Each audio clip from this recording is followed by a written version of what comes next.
नमस्ते दोस्तों, वेलकम है आपका करियर कैनवस पर, जहां मिलती है आपको इंटरेस्टिंग और यूजफुल इन्फॉर्मेशन सिंपल और शॉर्ट स्टाइल में। अगर आप नए हो तो सब्सक्राइब करना ना भूलना और बेल आइकॉन जरूर दबाओ ताकि कोई भी अमेजिंग अपडेट मिस ना हो जाए। तो आइए आरंभ करते हैं। प्रिय विद्यार्थियों, 3000 से 1000 बीसीई का समय मानव इतिहास का वो अत्यंत महत्वपूर्ण काल था जब दुनिया की सबसे पहली एंशिएंट रिवर वैली सिविलाइजेशंस का उदय हुआ। यह वो दौर था जब इंसान ने पहली बार संगठित समाज बनाना शुरू किया, खेती को अपनाया, स्थायी बस्तियां बसाईं और प्रकृति के साथ अपने संबंध को समझने की कोशिश की। इसी काल में 4 महान सभ्यताएं विकसित हुई। मेसोपोटामिया जो टाइग्रिस यूफ्रेटिस नदियों के किनारे फली फूली, इजिप्शियन सिविलाइजेशन जो नाइल वैली में विकसित हुई, इंडस वैली सिविलाइजेशन जिसे हम हड़प्पन सिविलाइजेशन के नाम से जानते हैं, और एंशिएंट चाइना जो हुवांग ही येलो रिवर के तट पर उभरी। इन सभी सभ्यताओं की जीवन रेखा नदियां थीं, क्योंकि नदियां ही पानी, उपजाऊ मिट्टी, भोजन और जीवन देती थीं। इन प्राचीन सभ्यताओं में रिलीजन केवल पूजा पाठ तक सीमित नहीं था, बल्कि यह पूरे समाज का केंद्र था। लोगों का विश्वास था कि उनके जीवन में जो भी घटित होता है, अच्छी फसल, बाढ़, सूखा, बीमारी या युद्ध, सब किसी न किसी डिवाइन पावर के कारण होता है।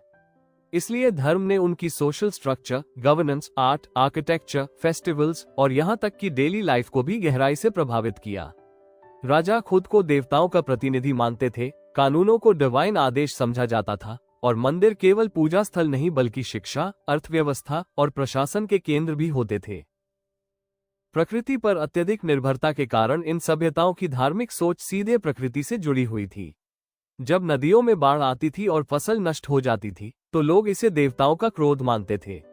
जब अच्छी बारिश होती थी और भरपूर उत्पादन होता था तो इसे देवताओं की कृपा समझा जाता था। इसी सोच से एनिमिज्म और पॉलीथियज्म जैसे बिलीफ सिस्टम्स का विकास हुआ। एनिमिज्म मानव इतिहास की सबसे प्रारंभिक धार्मिक अवधारणा थी, जिसमें यह विश्वास किया जाता था कि पेड़, पहाड़, नदी, जानवर और यहाँ तक कि हवा और आग में भी आत्मा या स्पिरिट होती है। जैसे जैसे समाज अधिक संगठित और जटिल हुआ, वैसे वैसे पॉलीथियज्म का विकास हुआ। इसमें लोग अनेक देवताओं की पूजा करने लगे, जहां हर देवता जीवन के किसी विशेष पहलू को नियंत्रित करता था, जैसे वर्षा का देवता, सूर्य देवता, युद्ध का देवता और उर्वरता का देवता। इससे ये स्पष्ट होता है कि धर्म केवल आस्था नहीं था, बल्कि एक सिस्टमैटिक एक्सप्लेनेशन था, जिसके माध्यम से प्राचीन लोग अपने चारों ओर की दुनिया को समझने की कोशिश कर रहे थे। इस प्रकार रिवर वैली सिविलाइजेशंस में धार्मिक और सांस्कृतिक विकास ने मानव सभ्यता की नींव रखी, जिस पर आगे का पूरा इतिहास खड़ा हुआ। एनिमिज्म मानव इतिहास की सबसे प्रारंभिक स्पिरिचुअल बिलीफ सिस्टम मानी जाती है, जिसमें यह विश्वास किया जाता था कि प्रकृति की हर वस्तु में जीवन और आत्मा होती है। प्राचीन मानव का मानना था कि जानवर, पौधे, पेड़, नदियां, पहाड़, सूर्य, चंद्रमा, चट्टानें और यहाँ तक कि हवा व अग्नि भी एक लिविंग स्पिरिट से युक्त है। उस समय इंसान के लिए प्रकृति केवल संसाधन नहीं थी, बल्कि एक जीवित शक्ति थी, जिससे उसका सीधा और गहरा संबंध था। इसलिए एनिमिज्म किसी मंदिर या मूर्ति तक सीमित नहीं था, बल्कि पूरा प्राकृतिक संसार ही उसका पूजा स्थल था। प्राचीन समाजों में लोगों का विश्वास था कि यदि प्रकृति प्रसन्न है तो जीवन सुरक्षित और समृद्ध रहेगा, और यदि प्रकृति क्रोधित हुई तो विपत्ति निश्चित है। इसी कारण मनुष्य और प्रकृति के बीच हार्मनी बनाए रखना अत्यंत आवश्यक माना जाता था। लोग मानते थे कि पेड़ काटने, जानवरों का शिकार करने या नदी से पानी लेने से पहले उसकी आत्मा को सम्मान देना चाहिए। यह विश्वास मानव को प्रकृति के प्रति जिम्मेदार बनाता था और उसे विनाश के बजाय संतुलन सिखाता था। एनिमिज्म में विभिन्न रिचुअल्स, ऑफरिंग्स, चांट्स और सिंबल्स का विशेष महत्व था। लोग आग के पास मंत्र बोलते थे, अनाज, फूल या पशु बलि चढ़ाते थे और चित्रों व प्रतीकों के माध्यम से आत्माओं से संपर्क करने का प्रयास करते थे। इन सभी क्रियाओं का उद्देश्य प्रकृति की आत्माओं को प्रसन्न करना और उनके आशीर्वाद से जीवन को सुरक्षित रखना था। बीमारी, सूखा या असफल शिकार को आत्माओं की नाराजगी माना जाता था, जबकि सफलता को उनकी कृपा समझा जाता था। इस बिलीफ सिस्टम में शेमन्स या स्पिरिचुअल लीडर्स की भूमिका अत्यंत महत्वपूर्ण थी। शमन को ऐसा व्यक्ति माना जाता था जो ह्यूमन वर्ल्ड और स्पिरिट वर्ल्ड के बीच सेतु का कार्य करता है। वे बीमारियों का उपचार करते थे, भविष्य की घटनाओं की व्याख्या करते थे और विशेष रिचुअल्स के माध्यम से आत्माओं से संवाद करते थे। समाज के लोग शमन पर पूर्ण विश्वास करते थे, क्योंकि उन्हें डिवाइन शक्तियों से जुड़ा हुआ माना जाता था। एनिमिज्म का विकास इसलिए हुआ क्योंकि प्रारंभिक मानव पूरी तरह प्रकृति पर निर्भर था।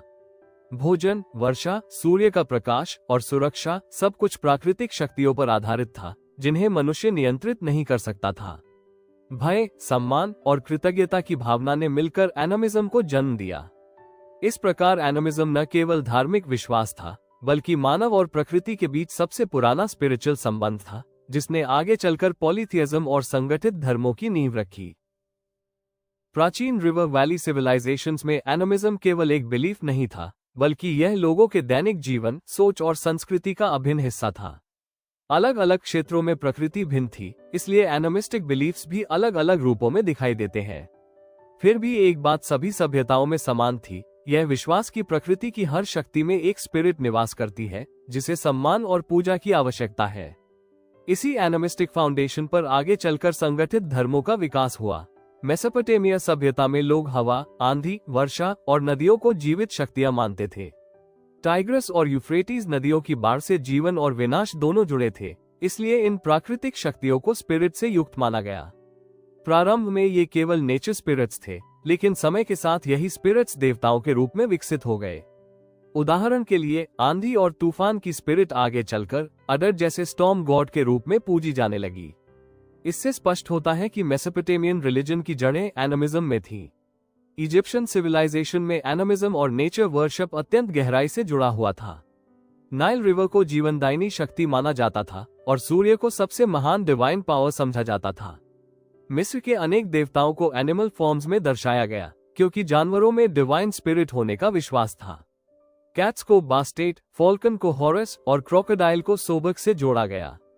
इन सेक्रेड एनिमल्स की पूजा ये दर्शाती है कि एनिमिज्म ने इजिप्शियन रिलीजन को गहराई से प्रभावित किया। इंडस वैली सिविलाइजेशन में भी एनिमिस्टिक और फर्टिलिटी बिलीफ स्पष्ट रूप से दिखाई देते हैं। यहाँ लोग प्रकृति की शक्तियों, पेड़ों और जानवरों की पूजा करते थे। बुल को शक्ति और उर्वरता का प्रतीक माना गया, जो बाद में नंदी लाइक अवधारणा से जुड़ता है। यूनिकॉर्न सिंबल रहस्यमय एनिमिस्टिक बिलीफ को दर्शाता है। पीपल ट्री और मदर गॉडेस फिगरीन्स ये संकेत देती हैं कि लोग फर्टिलिटी स्पिरिट्स और प्रकृति की जीवनदायिनी शक्ति में विश्वास करते थे। एंशिएंट चाइना के शैंक और जो काल में एनिमिज्म के साथ एंसेस्टर वर्शिप भी जुड़ा हुआ था। लोग मानते थे कि पहाड़, नदियां और आकाशीय पिंडों में स्पिरिचुअल पावर होती है। ड्रैगन को प्रकृति का रक्षक और शक्ति का प्रतीक माना जाता था। इस प्रकार सभी रिवर वैली सिविलाइजेशंस में एनिमिज्म ने धार्मिक सोच की नींव रखी, जिस पर आगे चलकर पॉलीथियज्म और ऑर्गेनाइज्ड रिलीजियस सिस्टम्स का निर्माण हुआ। प्रिय विद्यार्थियों, जैसे जैसे मानव समाज आगे बढ़ा, जनसंख्या में वृद्धि हुई और राजनीतिक व्यवस्था विकसित हुई, वैसे वैसे रिलीजन भी अधिक संगठित होता गया। छोटे ट्राइबल समाजों से निकलकर जब लोग बड़े शहरों और राज्यों में रहने लगे, तब केवल प्रकृति की आत्माओं में विश्वास करना पर्याप्त नहीं रहा। इसी परिवर्तन की प्रक्रिया से पॉलीथियज्म का उदय हुआ, जिसका अर्थ है अनेक देवताओं और देवियों में विश्वास। पॉलीथियज्म में प्रत्येक देवता जीवन के किसी विशेष क्षेत्र और प्राकृतिक शक्ति को नियंत्रित करता था। प्राचीन पॉलीथियस्टिक समाजों में लोग मानते थे कि वर्षा, सूर्य, युद्ध, प्रेम, उर्वरता और मृत्यु सबके लिए अलग अलग डिवाइन पावर्स है। इन देवताओं को एंथ्रोपोमॉर्फिक रूप में कल्पना किया गया, अर्थात उन्हें मानव जैसे शरीर, भावनाएं और व्यवहार दिए गए। देवता क्रोधित हो सकते थे, प्रसन्न हो सकते थे और मनुष्यों को दंड या वरदान दे सकते थे। इस मानवीय रूप ने लोगों को देवताओं से भावनात्मक रूप से जुड़ने में सहायता की। पॉलीथियज्म के साथ प्रीस्टहुड और टेम्पल सिस्टम का विकास हुआ। मंदिर केवल पूजा के स्थान नहीं थे, बल्कि सामाजिक, आर्थिक और सांस्कृतिक केंद्र भी थे। प्रीस्ट्स को देवताओं और जनता के बीच मध्यस्थ माना जाता था। वे रिचुअल्स कराते थे, कैलेंडर्स बनाते थे और डिवाइन विल की व्याख्या करते थे। इस प्रकार धर्म एक ऑर्गेनाइज्ड इंस्टीट्यूशन बन गया। देवताओं को प्रसन्न करने के लिए रिचुअल्स, ऑफरिंग्स, फेस्टिवल्स और प्रेयर्स का विशेष महत्व था। प्रत्येक देवता के लिए अलग अलग पूजा विधियां थीं। फेस्टिवल्स के माध्यम से पूरा समाज एक साथ जुड़ता था और धार्मिक एकता मजबूत होती थी। साथ ही रिलीजियस मिथ्स का निर्माण हुआ, जिनके द्वारा सृष्टि, जीवन, प्रकृति और मृत्यु की व्याख्या की गई। पॉलीथियज्म का उदय इसलिए हुआ क्योंकि सामाजिक जीवन अधिक जटिल हो गया था। कानून, नैतिकता, शासन और शासकों की भूमिका को डिवाइन आधार देने की आवश्यकता थी। एनिमिस्टिक स्पिरिट्स धीरे धीरे नाम, रूप और व्यक्तित्व वाले देवताओं में बदल गए। इस प्रकार पॉलीथियज्म ने समाज को न केवल धार्मिक पहचान दी, बल्कि उसे संगठित और स्थिर बनाए रखने में भी महत्वपूर्ण भूमिका निभाई। जब पॉलीथियज्म विकसित हुआ तो ये केवल देवताओं की संख्या बढ़ने तक सीमित नहीं रहा, बल्कि यह पूरे सामाजिक, राजनीतिक और सांस्कृतिक जीवन का आधार बन गया। चारों रिवर वैली सिविलाइजेशंस में पॉलीथियज्म अलग अलग रूपों में दिखाई देता है, लेकिन हर जगह इसका उद्देश्य प्रकृति, समाज और शासन को डिवाइन व्यवस्था से जोड़ना था। प्रत्येक सभ्यता ने अपने वातावरण और आवश्यकताओं के अनुसार देवताओं की कल्पना की। मेसोपोटामिया सभ्यता अत्यंत पॉलीथियस्टिक थी। यहाँ लोग मानते थे कि हर प्राकृतिक शक्ति और हर शहर का अपना एक देवता होता है। आकाश के देवता अनु, हवा और तूफान के देवता एनलिल, जल और ज्ञान के देवता एनकी, प्रेम और युद्ध की देवी इष्टा और बेबीलोन के पेट्रन गॉड मार्डुक विशेष रूप से पूजे जाते थे। मेसोपोटामियंस का विश्वास था कि देवता शहरों की रक्षा करते हैं और उनके भाग्य को नियंत्रित करते हैं। इसी कारण विशाल मंदिरों को जिगराट्स के रूप में बनाया गया, जिन्हें होम्स ऑफ गॉड्स माना जाता था। इजिप्शियन सिविलाइजेशन में पॉलीथियज्म प्रकृति, राजशक्ति और आफ्टरलाइफ से गहराई से जुड़ा हुआ था। यहाँ फेरो को गॉड किंग माना जाता था, अर्थात वह देवताओं और मनुष्यों के बीच सेतु था। रा को सूर्य देवता, ओसाइरस को आफ्टरलाइफ का देवता, आइसिस को मदरहुड और मैजिक की देवी, हॉरस को किंगशिप का प्रतीक और अन्यूबस को ममिफिकेशन से जोड़ा गया। भव्य मंदिर और विशाल पिरामिड्स ये दर्शाते हैं कि धर्म विश्वासियों के जीवन का केंद्र था।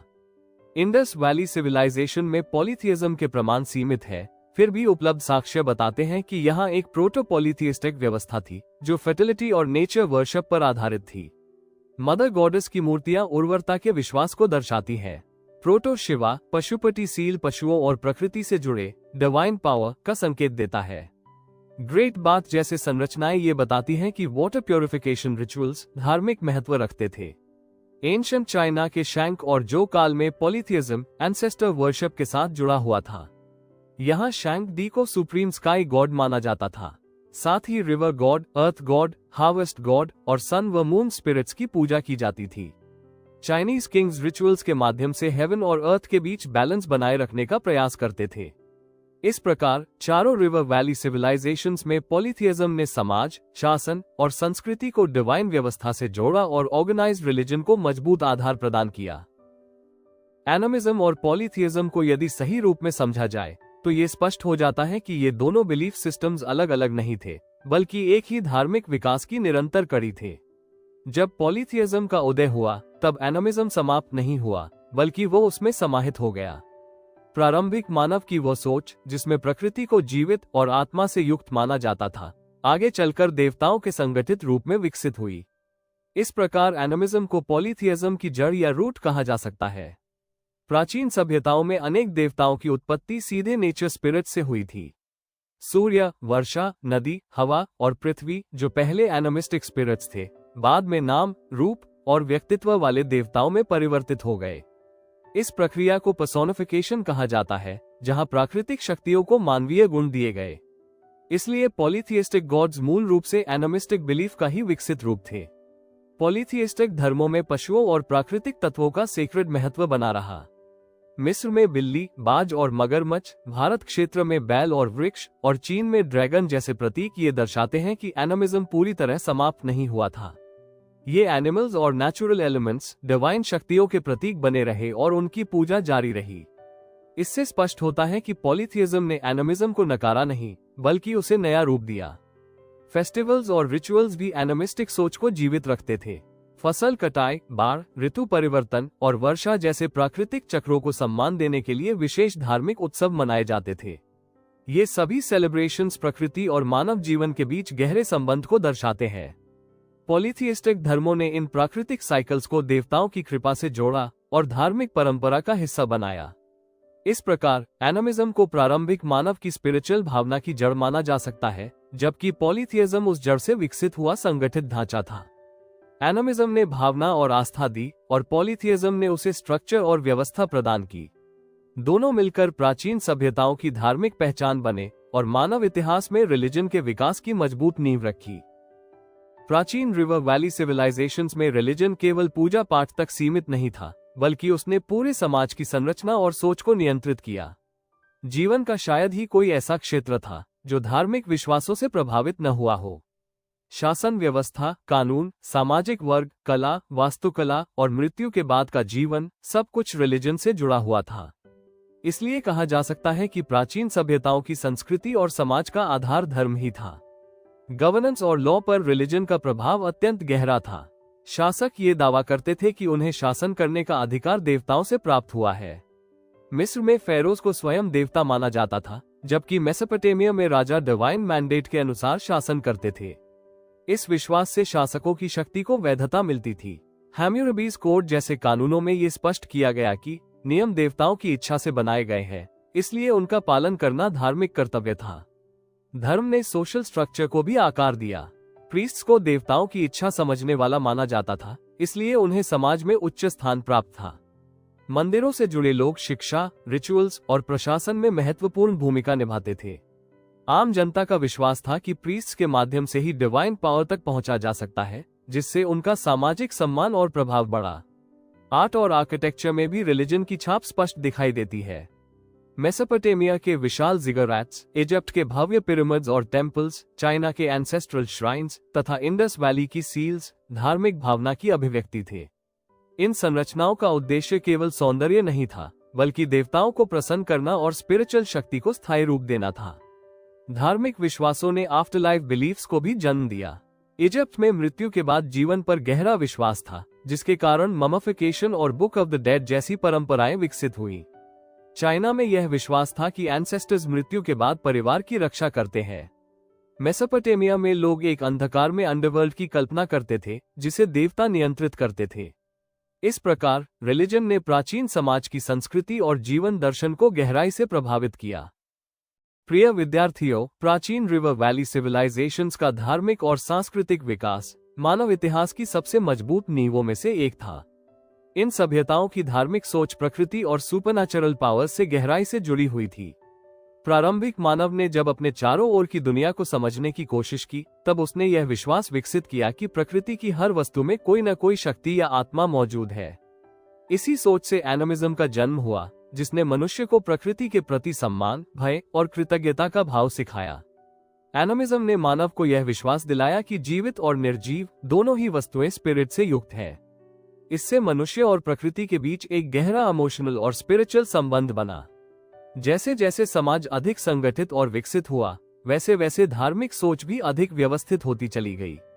इसी प्रक्रिया में पॉलीथियज्म उभरकर सामने आया, जिसने धर्म को एक स्पष्ट स्ट्रक्चर प्रदान किया। पॉलीथियज्म के माध्यम से देवताओं, रिचुअल्स, प्रीस्ट्स, मिथ्स और टेम्पल्स की एक ऑर्गेनाइज्ड व्यवस्था बनी। इस व्यवस्था ने समाज को नियम, नैतिकता और स्थिरता प्रदान की। धर्म ने सोशल हायरार्की को आकार दिया, शासन व्यवस्था को डिवाइन आधार दिया और सांस्कृतिक मूल्यों को दिशा प्रदान की। कला, वास्तुकला, उत्सव और दैनिक जीवन सब कुछ धार्मिक विश्वासों से प्रभावित हुआ। हालांकि मेसोपोटामिया, इजिप्ट, इंडस वैली और एंशिएंट चाइना भौगोलिक रूप से एक दूसरे से दूर थी, फिर भी उनकी धार्मिक सोच में एक समानता थी। सभी सभ्यताओं का यह विश्वास था कि जीवन और प्रकृति डिवाइन शक्तियों द्वारा नियंत्रित होती है। यही बिलीफ आगे चलकर बाद की सभ्यताओं और विश्व धर्मों को प्रभावित करता है। इस प्रकार एंशिएंट रिवर वैली सिविलाइजेशंस की धार्मिक विरासत आज भी मानव संस्कृति और विश्वास प्रणालियों में जीवित है। Thank you. अगर वीडियो पसंद आया हो तो एक लाइक जरूर कर देना और कमेंट में बताओ आपका क्या थॉट है। चैनल को सब्सक्राइब करो और शेयर करो अपने दोस्तों के साथ। नॉलेज बढ़ाओ फन के साथ। मिलते हैं नेक्स्ट वीडियो में, तब तक के लिए stay curious and keep learning and follow the Career Canvas, freedom to dream big.